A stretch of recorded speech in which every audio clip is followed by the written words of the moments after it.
ಇದು? ಇವರು ಉಲ್ಲಾಸದಿಂದ ವೀಣಾವಾದನದಲ್ಲಿ ಮಗ್ನರಾಗಿದ್ದಾರೆ.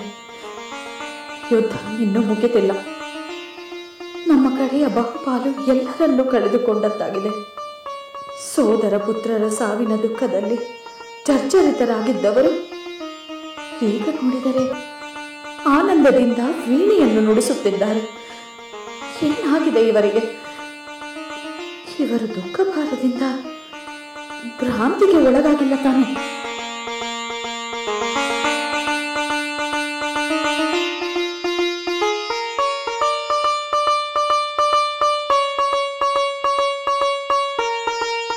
ಪ್ರಭು, ನಿಲ್ಲಿಸಿ, ನಿಮ್ಮ ವೀಣಾವಾದನವನ್ನು ನಿಲ್ಲಿಸಿ. ಏಕೆ ಮಂಡೋದರಿ? ನಾನೇಕೆ ನಿಲ್ಲಿಸಬೇಕು? ಈ ವೀಣಾವಾದನವನ್ನು ಏಕೆ ನಿಲ್ಲಿಸಬೇಕು?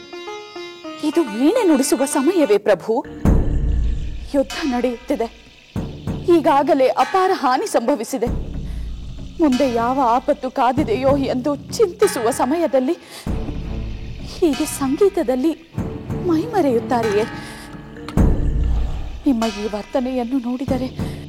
ಏಕೆ ನಿಲ್ಲಿಸಿದೆ? ಅದೇನೆಂದು ಹೇಳಿಬಿಡು. ಪ್ರಭು, ನೀವು ಇಂಥ ಸಮಯದಲ್ಲಿ ವೀಣೆಯನ್ನು ನುಡಿಸುತ್ತಿರುವುದನ್ನು ಕಂಡು ನಿಮಗೆ ಮನೋವಿಕಲ್ಪವಾಗಿದೆ ಎಂದು ನನಗೆ ಸಂದೇಹ ಬಂತು. ಮನೋವಿಕಲ್ಪ ನನಗೆ? ಏ ರಾವಣೇಶ್ವರನಿಗೆ ವಿಕಲ್ಪ? ಭ್ರಾಂತಿ, ನಿನಗೆಲ್ಲ ಭ್ರಾಂತಿ ಮಂಡೋದರಿ.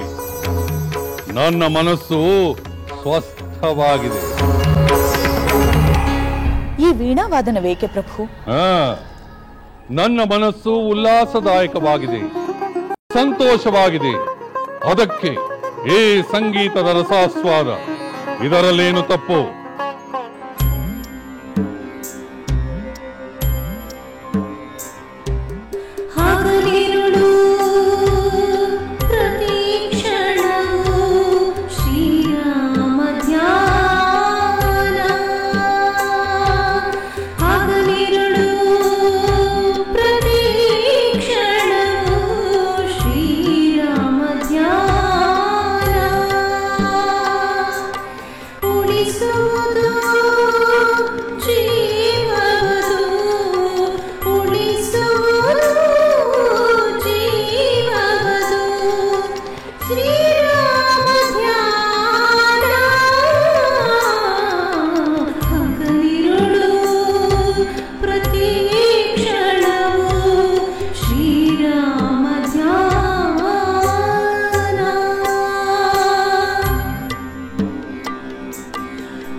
ನಿಮ್ಮ ಮನಸ್ಸು ಉಲ್ಲಾಸಗೊಳ್ಳುವ ಪ್ರಸಂಗವೇನು ನಡೆದಿದೆ ಈಗ? ನಮ್ಮ ಪ್ರೀತಿ ಪಾತ್ರರನ್ನು ಕಳೆದುಕೊಂಡಿದ್ದೇವೆ. ಗೆಲ್ಲುವ ಆಸೆ ದೂರ ದೂರ ಹೋಗುತ್ತಿದೆ. ಯಾವ ಕ್ಷಣದಲ್ಲಿ ವಾನರ ಸೇನೆಯೊಂದಿಗೆ ಆ ರಾಮ ಲಕ್ಷ್ಮಣರು ಲಂಕೆಯ ಅರಮನೆ ಮೇಲೆ ಆಕ್ರಮಣ ಮಾಡಿ ಸಂಪೂರ್ಣ ನಾಶ ಮಾಡುತ್ತಾರೋ ಎಂಬ ಭೀತಿ ಕಾಡುತ್ತಿದೆ. ಹೀಗಿರುವಾಗ ಸಂತೋಷದ ಘಟನೆ ಏನು ನಡೆದಿದೆ ಪ್ರಭು? ಆ ಘಟನೆ ಏನೆಂದು ನಿನಗೆ ನಾಳೆ ತಿಳಿಯುತ್ತದೆ. ಅದೇನೆಂದು ಈಗಲೇ ಹೇಳಲಾಗುವುದಿಲ್ಲವೇ?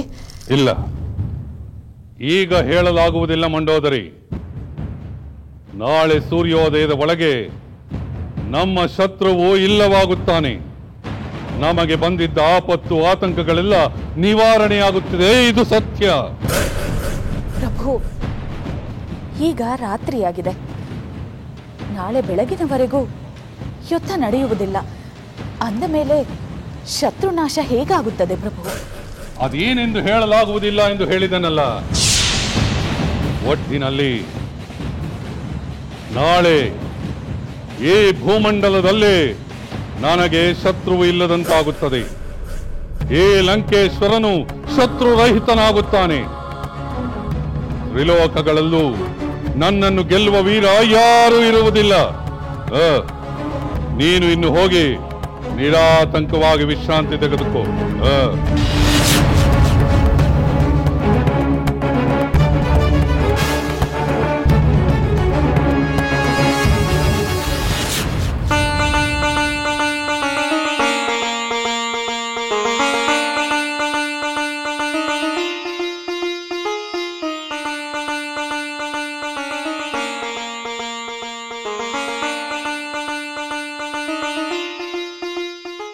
श्रीराम श्रीराम श्रीराम श्रीराम श्रीराम श्रीराम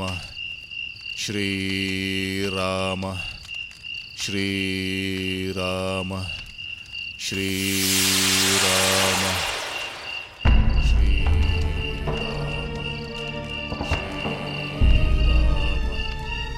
श्रीराम श्रीराम श्रीराम श्रीराम श्रीराम श्रीराम श्रीराम श्रीराम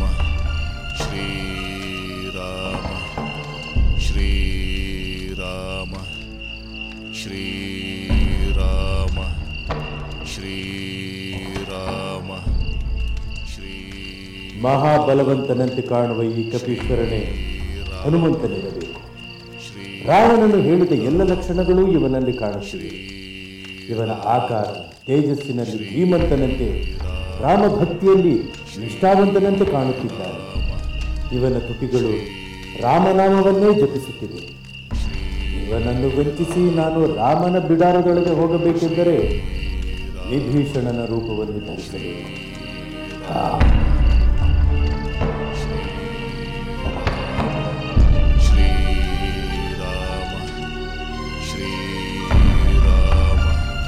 ಅಶೋಕವನದ ಸಿರಿವಾಸದಲ್ಲಿ ಅಸುರರು ಕಾಡು ಭಯದ ಕ್ಷಣದಲ್ಲಿ, ಅಶೋಕವನದ ಸಿರಿವಾಸದಲ್ಲಿ ಅಸುರರು ಕಾಡು ಭಯದ ಕ್ಷಣದಲ್ಲಿ, ಜೀವವನ್ನು ಹಿಂಡೋ ಅಗಲಿಕೆಯಾದೋ ಬಲಿ ಉಳಿದಿಹುದು ಉಸಿರಾಗಿ ಶ್ರೀರಾಮ ಧ್ಯಾನ.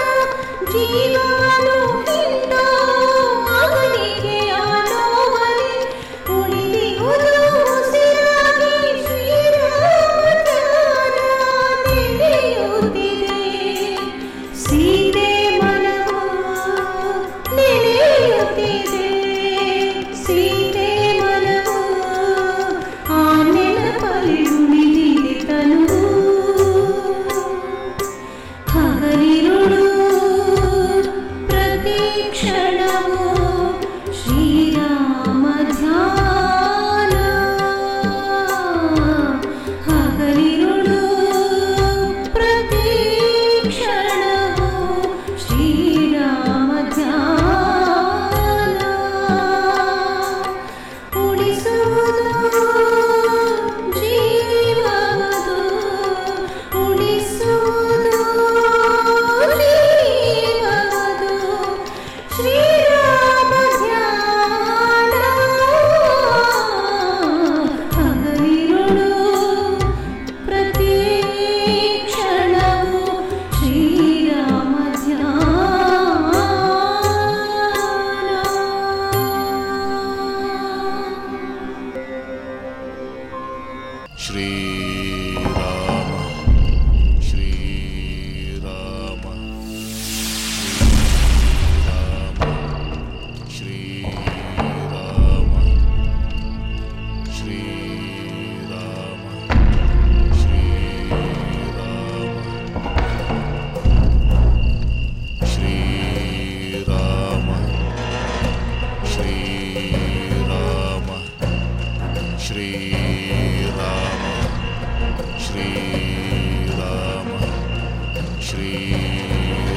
ಯಾರು? ಯಾರದು? ಈ ಅವೇಳೆಯಲ್ಲಿ ನನ್ನ ಸ್ವಾಮಿಯ ಬಿಡಾರವನ್ನು ಪ್ರವೇಶಿಸುತ್ತಿರುವವರು ಯಾರು?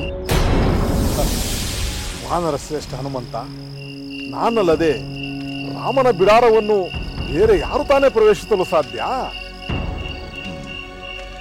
ಓ, ರಾಕ್ಷಸ ಶ್ರೇಷ್ಠ ವಿಭೀಷಣ, ಇದೇನು ಈ ಹೊತ್ತಿನಲ್ಲಿ ಇಲ್ಲಿ? ಆಂಜನೇಯ, ರಾಮಚಂದ್ರ ಪ್ರಭುವಿನ ಜೊತೆ ಒಂದು ಮುಖ್ಯ ವಿಚಾರವನ್ನು ಮಾತನಾಡಬೇಕಾಗಿತ್ತು. ವಿಭೀಷಣ, ರಾಮ ಲಕ್ಷ್ಮಣರು ನಿದ್ರೆ ಮಾಡುತ್ತಿದ್ದಾರೆ. ಅವರ ನಿದ್ರಾಭಂಗ ಮಾಡುವುದೇಕೆ?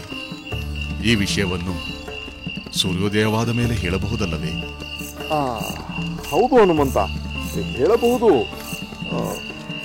ರಾಮಚಂದ್ರ ನಿದ್ರಾಭಂಗ ಮಾಡುವುದು ನನಗೂ ಸಂತೋಷದ ವಿಷಯವಲ್ಲ. ಆದರೆ ನಾಳೆ ಬೆಳಗಾದರೆ ಆ ರಾವಣ ಯುದ್ಧಕ್ಕೆ ಬರುತ್ತಾನೆ. ರಾಮಚಂದ್ರ ಪ್ರಭು ಅವನನ್ನು ಯುದ್ಧ ಮಾಡಲೇಬೇಕಾಗುತ್ತದೆ. ಆ ರಾವಣ ರಹಸ್ಯ ಶಕ್ತಿಯ ಬಗ್ಗೆ ಮೊದಲೇ ರಾಮಚಂದ್ರನಿಗೆ ತಿಳಿಸಿದರೆ ನಾಳೆ ಯುದ್ಧದಲ್ಲಿ ಪ್ರಯೋಜನಕ್ಕೆ ಬರುತ್ತದೆ. ಅದಕ್ಕೆ ಅದನ್ನು ಈಗಲೇ ತಿಳಿಸಲು ಬಂದೆ. ನೀನು ಅನುಮತಿ ನೀಡಿದರೆ ಆ ವಿಷಯವನ್ನು ರಾಮಚಂದ್ರನ ಜೊತೆಗೆ ನಿವೇದಿಸುತ್ತೇನೆ. ವಿಭೀಷಣ, ನಾವೆಲ್ಲ ರಾಮ ಕಾರ್ಯಕ್ಕೆ ಸಮರ್ಪಿಸಿಕೊಂಡವರು, ಅದರಲ್ಲೇ ಧನ್ಯತೆಯನ್ನೂ ಕಾಣುವವರು. ರಾಮ ಕಾರ್ಯಕ್ಕೆ ಸಹಾಯವಾಗುವ ವಿಷಯವನ್ನು ಹೇಳಲು ಹೊರಟಿರುವ ನಿಮಗೆ ನನ್ನ ಅನುಮತಿಯ ಅಗತ್ಯವಿಲ್ಲ. ನೀನು ಒಳಗೆ ಹೋಗಬಹುದು ವಿಭೀಷಣ. ಬಹಳ ಸಂತೋಷ ಹನುಮಂತ.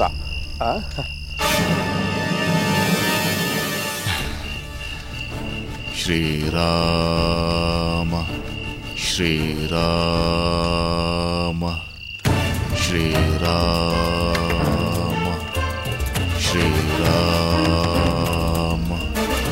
ಶ್ರೀರಾಮ.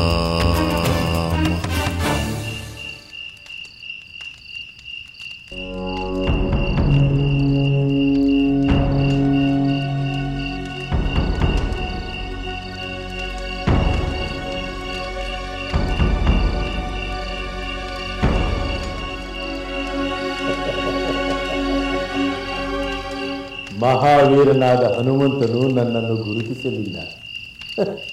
ಇನ್ನೇಕೆ ಈ ವಿಭೀಷಣನ ವೇಷ?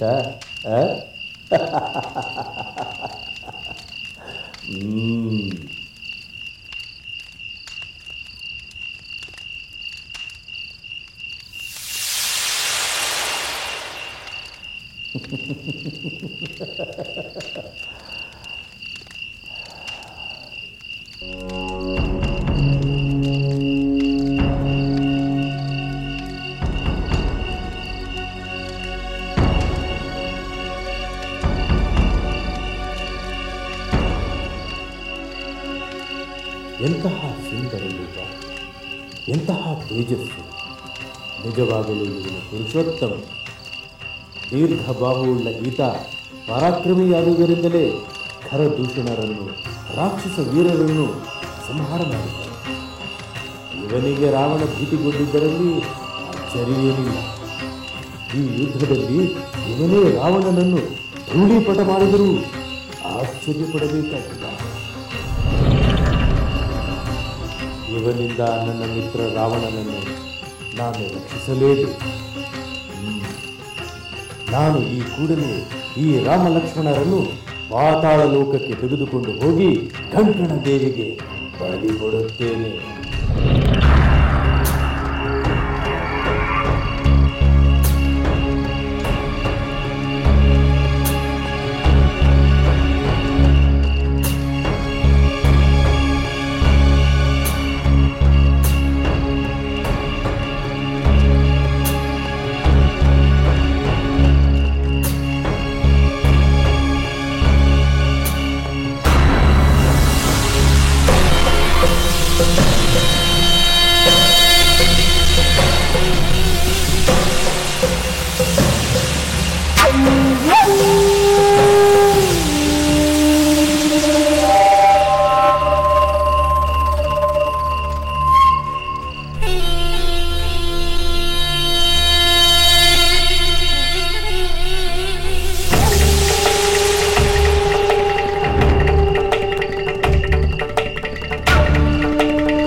ಶ್ರೀರಾಮ ಶ್ರೀರಾಮ ಶ್ರೀರಾಮ ಶ್ರೀರಾಮ ಶ್ರೀರಾಮ.